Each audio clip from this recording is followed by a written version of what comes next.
وَاتَّقُوا النَّارَ الَّتِي أُعِدَّتْ لِلْكَافِرِينَ، حکم ایمان والوں کو ہے، حکم ایمان والوں کو، لا تاکلوا الربا، سود سے بچو، وَاتَّقُوا النَّارَ، جہنم سے بچو، ڈرو۔ لیکن جہنم کون سی ہے؟ اعدت للکافرین، یہ تمہارے لیے نہیں بنائی، یہ کفار کے لیے بنائی ہے۔ جہنم کفار کے لیے ہے، تمہارے لیے نہیں ہے۔ تو تم اعمال کفر اختیار کر کے کہ اس جہنم میں نہ چلے جانا جہاں پر کفار نے جانا ہے۔ جس طرح حدیث پاک میں ہے کہ رسول اکرم صلی اللہ علیہ وسلم نے ارشاد فرمایا، من ترک الصلاۃ متعمدا فقد کفر۔ اب جہنم میں جانے کا ایک سبب نماز ہے، اور نماز چھوڑنے کو اللہ کے نبی فرما رہے ہیں کہ جو شخص جان بوجھ کے نماز چھوڑتا ہے وہ کافروں والا عمل کرتا ہے، کافروں والا عمل کرتا ہے۔ نماز نہ پڑھنا یہ کافروں کا کام ہے، جس نے کفار والا کام کیا ہے۔ تو جس نے کفار والا کام کیا ہے وہی جائے گا جہاں کفار نے جانا ہے۔ وَاتَّقُوا النَّارَ الَّتِي أُعِدَّتْ لِلْكَافِرِينَ، اس جہنم سے بچو کہ جو کفار کے لیے بنائی ہے، مومن کے لیے نہیں بنائی۔ اگر مومن بد عملی کی وجہ سے جہنم میں چلا بھی گیا تو ہمیشہ نہیں رہے گا، اللہ اس کو نکال لیں گے۔ اور مومن اگر بد عملی کی وجہ سے جہنم میں گیا بھی تو جہنم میں اس کو بھیجنا عذاب کے لیے نہیں ہوگا بلکہ تزکیہ کے لیے ہوگا۔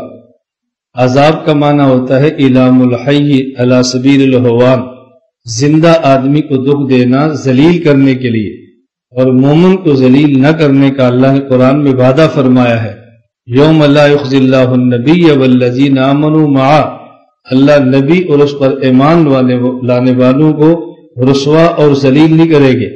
اس لیے جو جہنم میں مومن بد عمل کو بھیجیں گے تو رسوا کرنے کے لیے نہیں بلکہ گناہوں کی نجاست سے اس کو پاک کرنے کے لیے۔ تزکیہ اور چیز ہوتی ہے اور عذاب اور چیز ہوتی ہے۔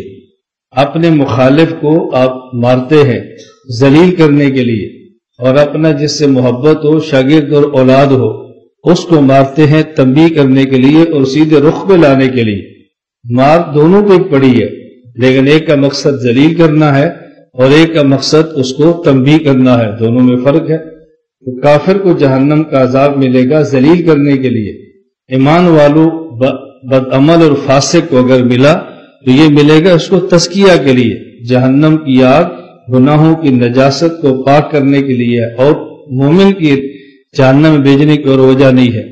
اور جہاں قرآن کریم میں جہنم میں جانے کو رسوائی سے تعبیر کیا ہے تو وہ صورت کی وجہ سے ہے۔ انک من تدخل النار فقد اخزیتہ، کہ یا اللہ جس کو آپ نے جہنم میں بھیجا اس کو آپ نے رسوا کر دیا۔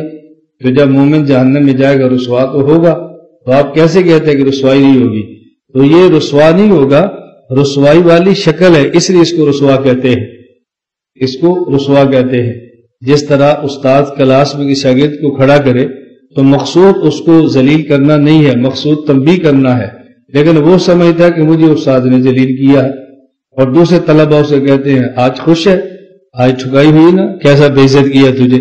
حالانکہ مقصد بے عزت کرنا نہیں تھا، وہ صورت ایسی ہے کہ جس سے بندہ بے عزت ہوتا ہے، مقصد یہ نہیں تھا۔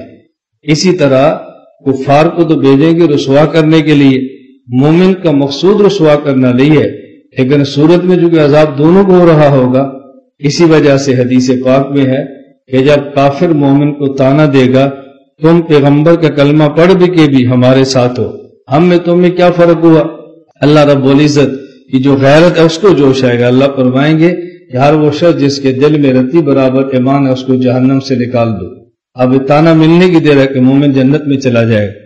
میں عرض کر رہا ہوں کہ اللہ نے فرمایا کہ واتقوا النار، جہنم سے بچو۔ جہنم کون سی ہے؟ اعدت للکافرین، یہ کفار کے لیے ہے، یہ مومنین کے لیے نہیں ہے۔